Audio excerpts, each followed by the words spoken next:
감사합니다. 우리 젊은 층에서는 좀 잘 알고 있는 단어인데요. 신조어입니다.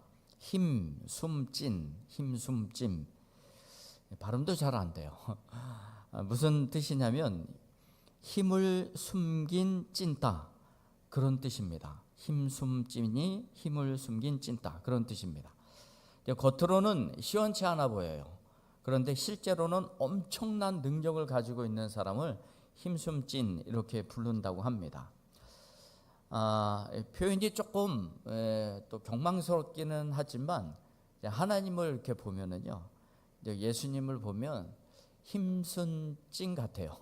하나님은 좀 힘을 이렇게 감춰놓고 계세요. 굉장히 연약해 보이지만 이사야 표현 때도 보면은 뭐 흠모할 만한 것도 하나도 없어요. 그런데 굉장한 힘을 가지고 계신 분이십니다. 그러니까 하나님은 어떻게 그 힘을 드러내고 계신가? 그럼 우리는 그 힘을 또한 어떻게 가질 수 있을 것인가? 그것이 오늘 나누고자 하는 말씀의 핵심 요지입니다. 먼저 이 스가랴 9장 말씀 전체를 우리가 쇼츠라고 하는데, 요즘은 이렇게 짤막짤막한 영상이요 굉장히 유행입니다. 또 그거 만들어서 이렇게 올리고 하는 것도 굉장히 유행이고, 요즘 젊은 사람들은 그렇게 올려서 돈도 굉장히 많이 벌어요. 뭐 어떤 식으로 버는지는 모르겠지만 돈을 번다고 해요. 뭐 그것도 광고도 좀 하고. 근데 이 짧게 올려진 그런 게 많아요. 우리도 그 1분이 넘어가면 굉장히 조금 지루해한다고 그래요. 사람이 그 영상을 보는데. 그래서 우리도 생각을 좀 해봤는데 59초, 1분 안 넘어가게 59초 영화제를 좀 하면 어떨까? 우리 학생들 중심으로 3, 4, 5 이렇게 모여서 59초짜리 쇼츠를 찍어가지고 영화제를 하는 거예요. 뭐 세계 영화제 하듯이. 참 재밌을 것 같은 생각이 드는데, 어쨌든 뭐 교육자들 참고로 한번 해보시고, 옛날에 우리 요맘때쯤 되면은요 교회에서 이 문학의 밤 뭐 이런 거 굉장히 많이 했어요. 뭐 그런 거 대신해서도 굉장히 좋을 것 같고, 이 학생들 이렇게 다 초청하고 그래서 해도 굉장히 좀 전도하는 데 있어서도 굉장히 좋을 것 같다는 생각이 좀 듭니다. 자, 어쨌든 이 9장의 말씀을 이 짧은 영상으로 여러분들에게 소개를 해드린다면, 먼저 1절에서부터 8절까지는요 예루살렘의 회복에 관해서 말씀하고 있는데, 이 예루살렘을 회복시킬, 그리고 예루살렘을 새로 통치할 왕이 북쪽 시리아에서부터 이 팔레스타인까지 정복해 들어옵니다. 그래서 이 정복되어질 그 땅에 대한 리스트가 계속해서 기록되어 있고, 또 어떤 일이 벌어지게 될 것인가, 북쪽에서부터 쭉 침공해 들어와서 결국은 오늘 본문 말씀 9절의 말씀을 보게 되면 예루살렘으로 입성하시고 이스라엘 백성들을 통치하십니다. 이 내용이 전부예요. 그런데 예루살렘에 입성하시고 통치하시고자 하셨던 그 메시아의 모습, 구원을 베풀 새로운 통치자의 모습, 9절의 말씀을 보니까 이렇게 기록이 되어 있습니다. 시온에 따라 크게 기뻐할지어다, 예루살렘에 따라 즐거이 부를지어다. 보라, 내 왕이 내게 임하나니, 그 새로이 임할 왕, 그리고 북쪽 시리아에서부터 전쟁을 일으켜 다 정복해서 들어왔던 그 왕, 그 왕은요 공의로우시며 구원을 베푸시며 겸손하여서 나귀를 타시나니, 나귀의 작은 것 곧 나귀 새끼니라. 보통 이 개선 장군 하면 흰 백마를 타고 멋지게 들어옵니다. 그런데 지금 구원을 베풀 새로운 왕이 들어오시게 되는데, 그분은 어떤 분이냐면 겸손하여서 나귀를 타고 오신대요. 근데 그 나귀도 아니고 나귀 새끼를 타고 들어오신대요. 나귀도 그런데 나귀 새끼를 타고 슬렁슬렁 이렇게 걸어 들어오시는 모습을 보니까, 여러분 이게 개선 장군의 모습으로 보이겠습니까? 듬직하겠습니까? 저 사람이 우리를 통치한다고? 누가 보기만 해도 참 고개를 갸우뚱할 만한 그런 상황이 아니겠습니까? 그런데 나귀 새끼를 타고 들어오는 나름의 메시지가 있다는 것이죠. 그게 뭐냐면, 나는 전쟁을 일으키러 온 것이 아니라 너희들을 힘과 또 폭군으로서 말 발굽으로 다스리는 것이 아니라 평강으로 다스리기 위하여 왔다. 그것을 메시지로 전해주기 위함이었다는 것입니다. 그런데 또 한 가지 9절의 말씀에 그는 공의로우시며 구원을 베푸시며 이것이 우리나라 또 개역 우리 성경으로 봤을 때는 마치 이가 구원을 베풀어 줄 자로 소개되고 있는데 원문의 의미는요, 구원을 받은 자라고 써 있습니다. 그러니까 지금 통치자가 구원을 베풀어도, 메시아가 구원을 베풀어도 베풀어야 될 텐데 이 메시아도, 새로운 통치자도 구원을 받는 자라고 기록되어 있습니다. 이제 수동태로 기록되어 있어요. 이마저도 구원을 받아야만 하는 그런 사람이라고 한다면 과연 우리를 어떻게 통치하고 다스릴 수 있겠는가? 이런 의문을 가질 수가 있는 것이죠. 그런데 하나님께서는요, 이 구원을 받아야 될 자로 이 메시아가 소개되고 있는 것은요, 이런 의미를 가지고 있습니다. 이 예루살렘을 다시 회복시키시고 다스릴 새 통치자는 자기 스스로의 힘으로 그 예루살렘을 다스리거나 유다 땅을 다스리는 것이 아니라 하나님께 능력을 받고 하나님의 능력을 의지하는 가운데 그 예루살렘을 통치하게 될 것이다 라고 얘기를 하는 거예요. 그것과 나귀를 타고 이 땅에 예루살렘 성에 입성해 들어오신다 라고 하는 이 메시지는 동일한 메시지가 되겠죠. 하나님의 통치를 받고 하나님의 의지를 받아서 이스라엘 백성들을 다스려 나간다. 그러면 하나님의 뜻 가운데 다스려 나갈 것 아니에요. 그러면은 거기에 무슨 폭력이 있겠으며 거기에 무슨 권력 행사함이 있겠습니까? 하나님께서는요, 새로운 통치자는 구원을 받은 자로서 하나님을 의지하여 그 구원의 은혜를 베풀 것이다 라고 하는 말씀을 지금 해주고 계시는 것입니다. 새로운 통치자는요, 스스로의 힘이 아닌 하나님을 의지하는 가운데 정복자로서가 아니라 평강의 왕으로 오시는 가운데 예루살렘 주민들과 그 백성들을 통치할 것이다 라고 하는 것을 우리에게 보여주고 있습니다.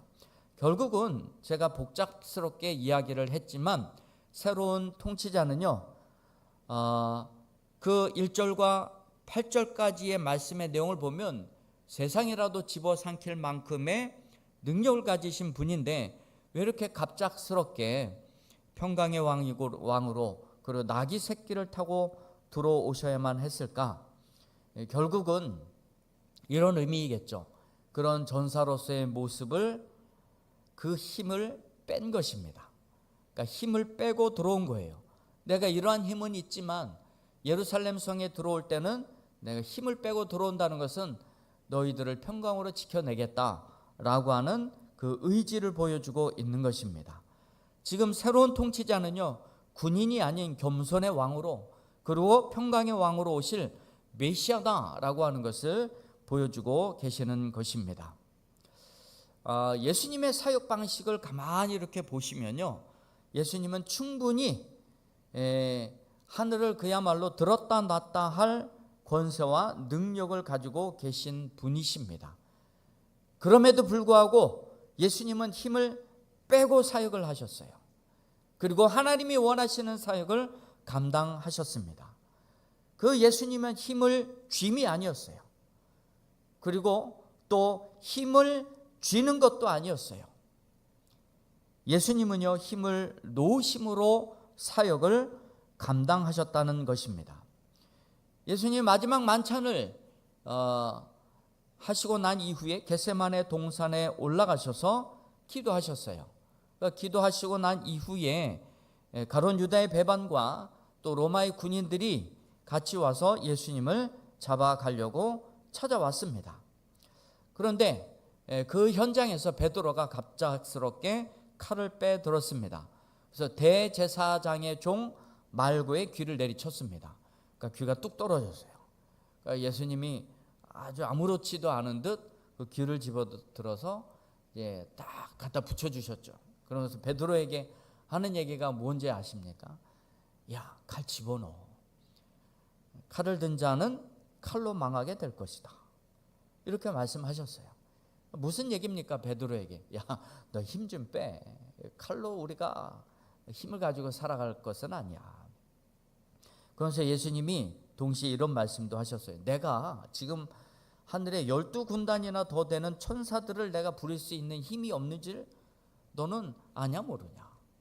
나 얼마든지 로마의 12군단 이거 감당도 안 될 하늘의 천군 천사 12군단이나 더 되는 그 천사들을 내가 호령할 수 있는 힘이 있어. 근데도 왜 내가 이렇게 하는지를 아느냐. 결국은 이 평화의 왕으로 오시기 위한 이 예언의 말씀을 그 뜻을 이루기 위함 아니겠습니까? 예수님은요, 얼마든지 힘이 있지만 힘을 빼신 것이에요. 예수님은 힘이 없어서가 아니라 내 힘을 빼고, 예수님은 그 힘을 빼고 하나님의 뜻을 이루기 위해서 힘을 빼신 것이에요. 예수님은 그 힘을 빼시려고 겟세마네 동산에 오르신 것이고 거기서 기도하신 것입니다. 그래서 기도하신 내용이 무엇입니까? 하나님, 내 뜻대로 마시고 내 힘대로 마시고 내가 원하는 대로 마시고 아버지 뜻대로 되기를 원합니다. 하나님의 힘대로 나를 사용하여 주세요. 그 기도를 하신 것이에요. 내가 힘을 뺀다는 것은요, 하나님의 힘, 성령의 권능을 채운다는 의미입니다. 여러분, 내가 내 힘을 뺀다는 것은 성령의 힘을 채운다는 거예요. 하나님의 능력을 채운다는 것입니다. 하나님의 그 권세와 능력을 의지한다는 것이죠. 요한복음 14장 10절과 11절의 말씀을 제가 읽어드리겠습니다. 예수님조차도 그 나름의 힘을 가지고 한 것이 아니라 하나님께서 주시는 힘 가지고 사역을 감당하셨다고 고백을 합니다.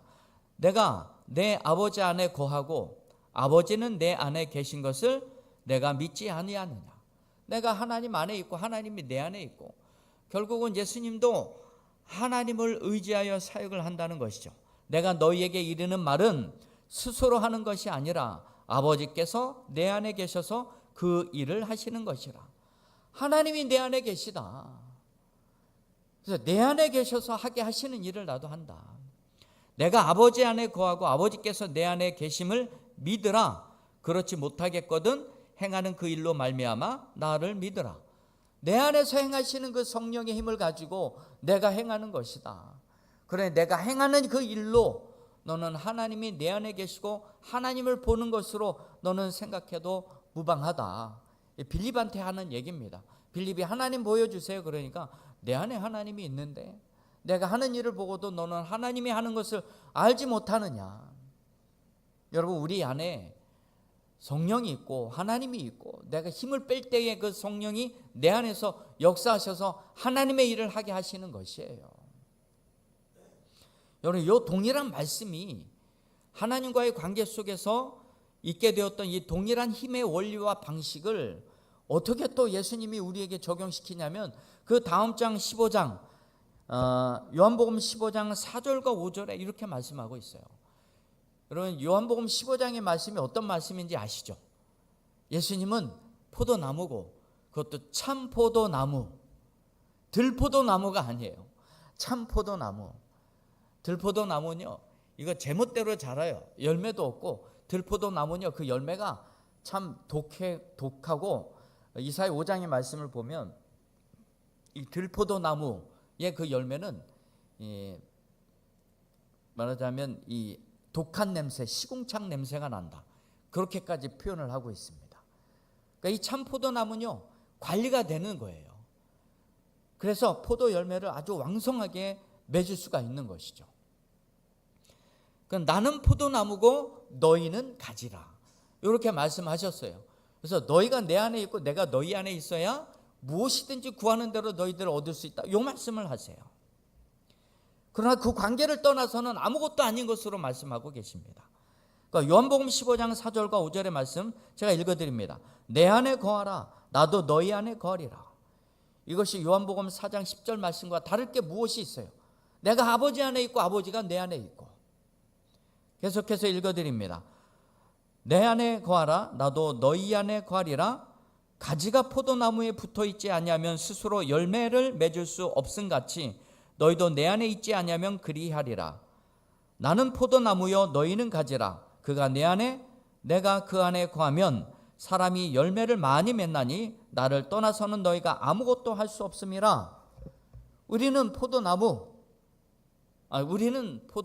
가지, 예수님은 포도나무, 그것도 참 포도나무.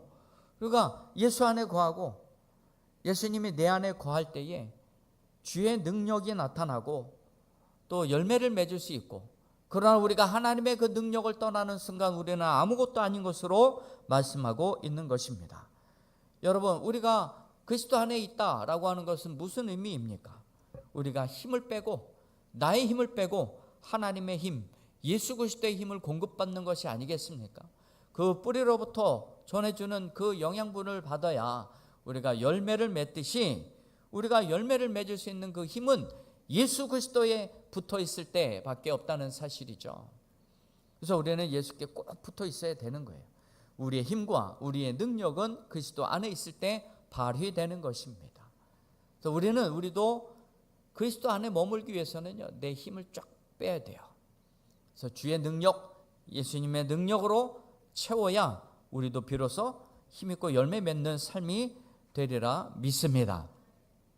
오늘 스가랴 말씀을 함께 보는데요, 이 스가랴의 사명이 무엇이냐면, 스가랴에게 주어진 사명은 성전 재건할 수 있도록 독려하는 거예요. 성전 재건을 목표로 1차 귀환 공동체가 예루살렘에 돌아왔는데 성전에 지대만 쌓고 그 성전 재건이 중단이 되었어요. 16년 동안 중단이 되었습니다. 그때 학개 선지자를 통해서, 그리고 2달 이후에 스가랴 선지자를 통하여서 성전을 재건할 수 있는 그 힘을 주게 됩니다. 성전 재건을 하고 있는데 이 스가랴가 어떤 생각을 가지고 있냐면, 야, 이거 도대체 어떻게 하냐, 이런 생각을 가지고 있었을 때에 하나님께서 말씀하시는 것이 무엇이냐면, 걱정 마라, 이건 네 힘으로 하는 게 아니다, 내가 주는 힘으로 가능한 부분이다, 이렇게 말씀해 주십니다. 그래서 스가랴 4장 6절의 말씀을 보면 이렇게 말씀해 주세요. 그가 내게 대답하여 이르시되 여호와께서 스룹바벨에게 하신 말씀이 이러하니라. 만군의 여호와께서 말씀하시되 이는 힘으로 되지 아니하며 능력으로 되지 아니하고 오직 나의 영으로 되느니라. 하나님의 영으로, 성령의 영으로, 성령의 힘으로 되어지는 것이에요. 계속된 스가랴 4장 7절의 말씀을 보면 그 성령의 능력과 영광으로 세워지고 마지막 머릿돌을 딱 놓았을 때, 성전이 다 완공이 되고 마지막 머릿돌을 딱 놓게 되었을 때에 많은 사람들이 무슨 얘기를 하냐면, 야, 이거 하나님의 은혜다, 하나님의 은혜가 아니면 이렇게 될 수가 없었다, 이 외침과 고백과 찬송이 있을 것이다 라고 말씀하시죠. 여러분, 우리에게 모든 것을 이루어갈 수 있는 그 힘은 나에게 있지 않습니다.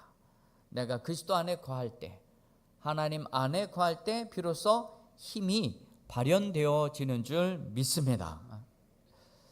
여러분, 성령 충만은요, 지치지 않는 힘이에요.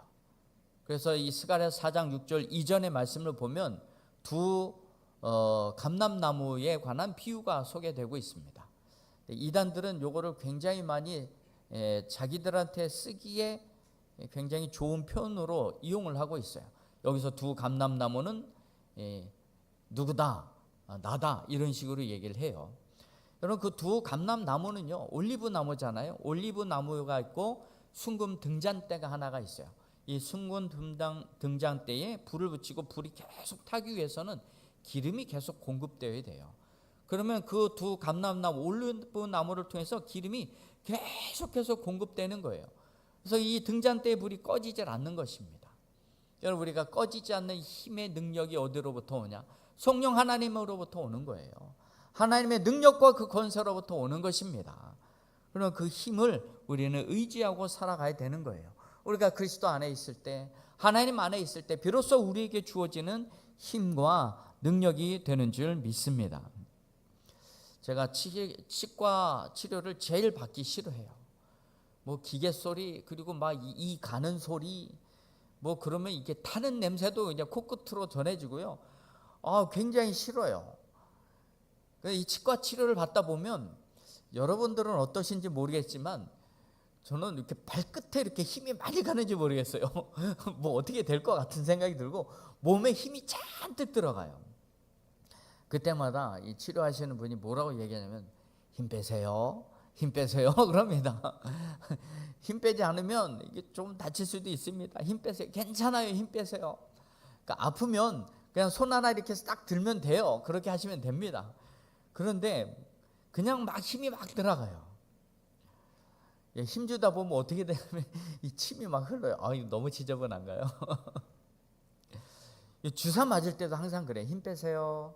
엉덩이에 힘 빼세요. 힘 빼세요. 그러니까 힘 주면 이게 주사 바늘이 뭐 안 빠진다나 뭐 옛날에 그런 얘기도 많이 했어요. 여러분, 우리가 몸이 경직이 되면 아무것도 할 수가 없어요. 우리에게 요구되어지는 것은 힘을 쥐거나 또 힘을 갖는 것이 아니라 그리스도 안에서는 우리가 힘을 빼는 거예요. 우리의 힘은 칼에 있지 않습니다. 베드로가 쥐었던 말고의 귀를 내려쳤던 그 칼에 있지 않습니다. 우리의 힘은 권력에 있지 않아요. 우리의 힘은 재력에 있지 않습니다. 오직 우리의 힘은 십자가입니다. 십자가가 우리의 유일한 힘인 거예요. 여러분, 그래서 최소 십자가를 질 만한 힘만 있으면 되는 겁니다. 그러면 하나님이 힘낼 수 있도록 우리에게 성령의 능력을 공급해 주시는 거예요. 그래서 여러분, 우리가 날마다 성령의 충만함을 구해야 되는 이유가 무엇이냐면 이 성령의 충만은 여러분들에게 기름 공급이에요. 그래서 우리는 고급스럽게 기름 부음, 어노인팅 이렇게 표현을 하지만 어쨌든 우리가 성령 충만은요, 하나님께 기름 부음을 받아야 우리가 활활 탈 수가 있는 거예요. 이 기름 부음의 공급이 끊어지면 기름 떨어진 자동차와 같습니다. 앞으로 전진해 갈 수가 없어요. 여러분, 힘을 빼시길 바랍니다. 힘을 놓으시길 바랍니다. 그리고 십자가를 붙드시기를 바랍니다. 십자가를 붙들고 있는 것이 세상 사람들의 눈에 보일 때는 참으로 미련하게 보일 수도 있어요. 우리만 그런 것이 아니라 당시에도, 예수님 성경시대 당시에도 그랬어요. 고린도전서 1장 18절의 말씀을 보면 십자가의 도가 멸망하는 자들에게는 미련한 것이요 구원을 받는 우리에게는 하나님의 능력이라. 여러분, 십자가는요 능력이에요. 능력. 세상 사람들이 바라볼 땐 야, 저거 뭐야, 아무것도 아닌 것 같아도, 미련하게 보여도 우리에게는 그 십자가가 능력이 되는 줄 믿습니다. 그래서 우리가 십자가를 붙드는 것이 우리의 힘이고, 십자가는 왜 우리의 힘이냐? 우리가 가장 두려워하고는 죽음과 사망의 권세를 무너뜨린 상징 아니겠습니까? 예수님께서 우리의 힘이요 능력이 되심을 보여주는 자리가 바로 십자가인 것입니다.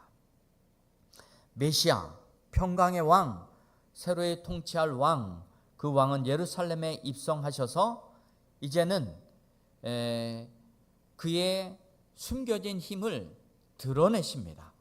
어떻게 드러내시냐면 그가 나귀를 타고 또 구원을 받아야만 하는 자로 예루살렘에 들어왔지만 아무런 힘과 능력이 없어 보이기는 하지만 이제 그 새로운 통치자는 그의 숨겨진 힘을 이제 끌어내기 시작을 합니다. 그래서 11절의 말씀을 보게 되면 그는 이제 우리를 구원해 주실 자로 이 땅에 오셨음을 말씀해 주고 있습니다. 내가 에브라임의 병거와 예루살렘의 말을 끊겠고 전쟁하는 활도 끊으리니 그가 이방 사람에게 화평을 전할 것이요 그의 통치는 바다에서 바다까지 이르고 유브라데 강에서 땅끝까지 이르리라. 이 정말 나귀 새끼를 타고 들어온, 그리고 구원을 받아야만 했었던 그 나약한 종으로 보였던 그 통치자가 구원을 베풀겠고 온 땅을 다스리고 통치하여 나갈 것으로 말씀하고 있습니다. 숨겨진 힘을 이제 드러내시는 것이죠. 그리고 또 14절과 15절의 말씀을 보면 이제 원수도 갚아 주실 것이다. 원수도 갚아 주실 것이다. 여호와께서 그들 위에 나타나셔서 그들의 화살을 번개같이 쏘아내실 것이며 주 여호와께서 나팔을 불게 하시며 남방 회오리 바람을 타고 가실 것이라. 만군의 여호와께서 그들을 호위하시리니 그들이 원수를 삼키며 물맷돌을 밟을 것이며 그들이 피를 마시고 즐거이 부르기를 술 취한 것 같이 할 것인즉 피가 가득한 동이와도 같고 피 묻은 제단 모퉁이와도 같을 것이라. 이것이 하나님께서 이스라엘 백성들에게 힘을 주셔서 그들로 하여금 이스라엘 백성들을 화살로 삼고 번개로 삼고 전쟁 무기로 삼아서 모든 민족의 백성들을 완전히 초토화시킬 것이다, 이렇게 말씀하고 있는 거예요. 그래서 그들과 싸운 대상이요, 마치 이 재물을 잡으면은 이 피가 흐르잖아요. 그래서 희생 재물과 같이 여길 정도로 그렇게 만들어 버리겠다. 그래서 희생 재물을 잡게 되면 흐르는 피를 동이에다가 받아둡니다. 그러니까 그 표현을 하고 있는 거예요. 희생 제물과 같이 취급하도록 하나님이 능력을 주셔서 이스라엘 백성들이 승리하게 될 것으로 말씀하고 있습니다. 이게 하나님의 숨겨진 힘이에요. 하나님께서 숨겨놓은 그 힘을 드러내실 때에 이제 먼저는 이스라엘 백성들, 하나님의 백성들을 구원하시고 그 하나님의 백성들을 힘들게 했던 자들에게 원수를 갚으시고 희생제물처럼 그들을 다루어서 그 피를 제단에 담아 이렇게 붓는 것처럼 그들이 아무런 힘도 갖지 못하고 패배하게 될 것으로 말씀하고 있는 것입니다. 그리고 16절과 17절의 말씀을 보면 이제 모든 원수를 다 물리치시고 하나님께서는 이제 전사로서의 모습은 사라지고 목자로서의 모습이 드러납니다. 그래서 너희들을 이렇게 내가 다스릴 것이다. 그 내용이 16절과 17절인데 이날에 그들의 하나님 여호와께서 그들을 자기 백성의 양떼같이 구원하시리니 그들이 왕관의 보석같이 여호와의 땅에 빛나리로다. 우리를요, 왕관의 보석 있잖아요. 얼마나 아름답습니까? 그것과 같이 우리를 빛나게 하실 것이다. 높이 들린다는 뜻입니다. 여러분, 우리 힘을 뺀 모든 자들에게는 하나님이 높이시는 능력이 있어요. 그리고 17절에 그의 형통함과 그의 아름다움이 어찌 그리 큰지 곡식은 청년을 새 포도주는 처녀를 강건하게 하리라. 이 하나님께서 목자 되시어서 우리를 축복하시는 내용이십니다. 여러분, 결국 힘 빼고 주의 구원을 바라는 자들에게 하나님은 우리를 높이시고 축복하신다라고 말씀하고 있습니다. 우리는 조금만 무언가 생기면 그것을 힘 자랑하고 싶어 합니다. 힘 좀 주고 살아가고 싶어 해요. 여러분, 그렇게 살고 싶습니까? 몸에 그 명품 하나 딱 걸치면요, 굉장히 몸에 힘이 들어가는 거 아시죠? 부끄러운 얘기지만요, 제가 말하자면 요 짝퉁 명품 시계가 있어요.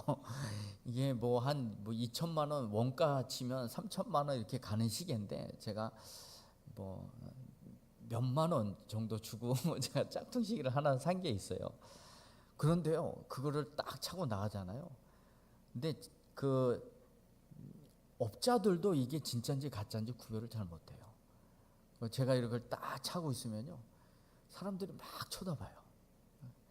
저는 굉장히 이 팔목에 힘이 막 들어가는 거예요.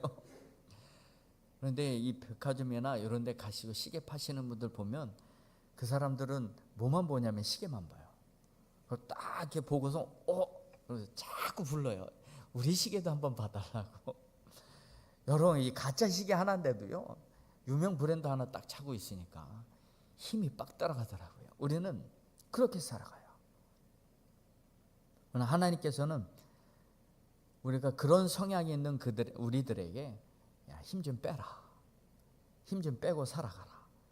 우리는 힘을 주고 싶어 하지만, 그리고 힘을 쥐고 싶어 하지만, 하나님은요, 우리에게 원하시는 것은 힘 좀 빼라. 그렇게 말씀하셔요. 여러분들이 힘 좀 쥐고 또 힘 좀 쥐고 살아가고 싶지만 여러분 거기서는 하나님의 능력이 나타날 수가 없습니다. 하나님은 우리가 그 하나님 안에 있기를 원해요. 그리고 예수 그리스도 안에 있기를 원합니다. 그 안에 있으려면 내가 내 힘을 빼야 그 안으로 들어갈 수가 있어요. 우리는 우리의 힘을 빼야 하나님의 능력 안으로, 그 힘 안으로 빨려 들어갈 수가 있는 거예요. 그럼 우리가 성령의 충만함을 받고 살아가기를 원하십니다. 그리고 하나님은요, 우리가 힘을 빼고 그 하나님의 다스림과 그 통치를 받고 살아가시길 원해요. 우리가 하나님의 통치를 받고 살아가는 방법 중에 하나가 하나님의 말씀을 의지하는 겁니다. 하나님의 말씀의 힘을 기르는 거예요. 그러니까 하나님이 내 안에서 작용하고 역사하도록, 하나님의 말씀은 여러분 좌우의 날섬 검과 같다고 말씀하고 있습니다. 여러분 그 예리한 말씀이 내 안에 있으면 그것이 나에게 힘이 되는 거예요.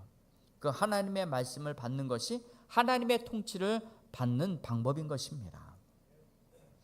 이사야 50장 4절의 말씀을 보면 이렇게 기록이 되어 있습니다. 학자들의 혀를 내게 주사. 학자들의 혀를 내게 주사. 학자들의 혀, 그걸 왜 나에게 달라고 그럴까?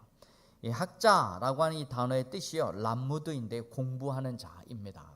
그러니까 딴 것이 아니라 내게 공부할 마음을 주세요. 무슨 공부겠습니까? 하나님의 말씀이죠. 공부하는 자가 제자예요. 처음으로 이사야 50장 4절에 처음으로 하나님과 우리와의 관계를 무엇으로 표현하고 있냐면 스승과 제자로 표현을 하고 있습니다. 그래서 이사야 8장 16절에도 이런 말씀이 있는데, 너는 증거의 말씀을 싸매며 율법을 내 제자들 가운데에 봉함하라. 율법을 내 제자들 가운데 봉함하라. 이 제자라고 하는 단어가 람무드인데 학자의 혀를 내게 주셔서 그 학자라고 하는 단어 람무드 똑같은 단어입니다. 그러니까 하나님과 우리와의 관계를 지금 스승과 제자의 관계로 설명하고 있는 거예요. 내가 누군가의 제자가 된다는 것은 내 힘을 빼고 내 생각을 빼야 들어갈 수가 있는 거예요. 우리 논문 쓰시는 분 혹시 아실지 모르겠습니다만, 제가 이제 석사 논문 쓸 때도 그랬어요. 그러니까 단어 하나 차이예요. 단어 하나. 그러니까 뭐냐면 이 구약 성서 학자들 중에도 참 별거 아닐지 모르지만 이 학자의 그 식견이고 고집일 수도 있어요. 나름대로 자기가 옳다고 생각을 하는 거죠. 하나님의 이름을 야훼냐 야훼냐 뭐가 달라요? 야훼하고 야훼하고 뭐가 달라요? 자음 하나 틀리잖아요. 야훼 야훼 이거 갖고 싸운다니까요. 저는 처음에 이 논문을 쓸 때 그 하나님의 이름을 야훼로 했는데 내 논문 지도자는 야훼가 아니라 야훼다 이렇게 얘기를 하는 거예요. 그거 갖고 싸우다가 결국은 제가 논문 지도 교수를 바꿨습니다. 그러면 내 그분의 제자는 되지 못하는 거죠. 이게요, 보통 내 힘을 빼지 않으면 그 제자의 스승의 제자가 될 수가 없는 거예요. 우리가 역시 마찬가지입니다. 내가 하나님의 제자가 되고 예수님의 제자가 되려면 내 생각, 내 힘이 빠지지 않으면 제자가 될 수가 없어요. 뭐 제자 훈련, 뭐 성경 공부 조금 했다고 여러분 그런 생각하지 마세요. 진짜 제자는요, 자기 힘을 뺀 사람이에요. 그래야 진짜 제자가 되는 것입니다. 우리에게 진짜 힘은 힘 좀 쥐고 힘 좀 쥔다는 것은 제가 경제력으로 표현을 한 겁니다. 돈이 좀 있고, 그리고 힘 좀 주고 힘 좀 쥐고 구분을 좀 하셔야 돼요. 그러니까 힘 좀 준다는 것은 이제 경제력을 제가 표현한 거고, 힘 좀 쥐고 정치력, 권력을 이야기를 하는 거예요. 우리 경제력이나 정치력, 이게 우리에게 힘을 주는 것이 아닙니다. 내 안에 성령이 가득하고 내가 주 안에 있고, 그리고 하나님의 말씀의 통치를 받기 위해서 내가 내 속을 다 비워낼 때에 주의 능력과 권능이 내게 자리 잡는 거예요. 우리는 그 힘으로 살아가는 것입니다. 아무런 힘이 없을 것 같더라도요, 여러분 기도하는 사람은요 힘이 있습니다. 그냥 툭 치면 넘어갈 것 같지요? 절대 넘어가지 않습니다. 여러분 저 보세요. 이렇게 툭 치면 넘어갈 것 같이 생기지 않았나요? 근데 넘어지질 않잖아요. 제가 얼마나 힘이 센데요. 이 힘이 어디서 오냐면 말씀에서 오는 거고 기도로부터 오는 거예요. 여러분 이 힘을 가지시길 소망합니다. 내가 자랑할 수 있는 거 얼마든지 있어요. 또 드러낼 수 있는 거 얼마든지 있습니다. 그러나 여러분 이 모든 것 가지고는 온전히 힘을 발휘할 수가 없어요. 적대자만 생깁니다. 그런데 힘을 다 빼셔야 돼요. 성령의 힘이 작용해야 그 힘과 능력으로 우리는 살아갈 때에 비로소 그리스도의 능력과 영광 아래 하나님이 기뻐하시는 그 승리의 삶을 살아가게 되는 줄 믿습니다.